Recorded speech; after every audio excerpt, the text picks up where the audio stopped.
Magandang tanghali po sa inyong lahat. Itututo kayo dito sa silid tulugan namin ng mga kasama ko.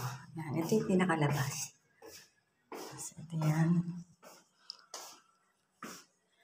Ito yung CR namin. Ayan.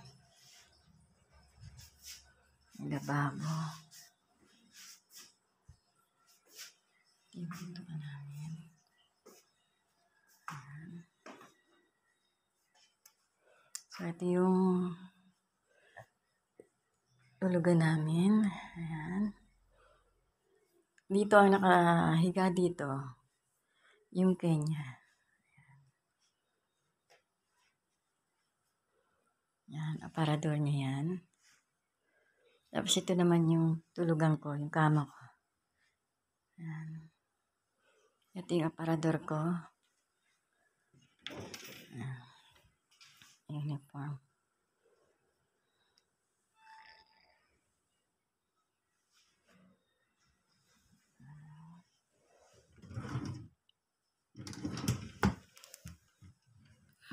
Ayan. Tapos yun naman, higaan niya ng isa pang Pinay na kasama namin. Tapos yun.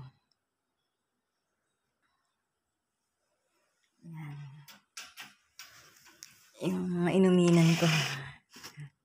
Kasi wala akong sariling lamesa kagaya nila. Yung bag ko. Ayan. Ito po yung aming kwarto. Thank you po sa panonood. God bless po. Ingat po tayong lahat.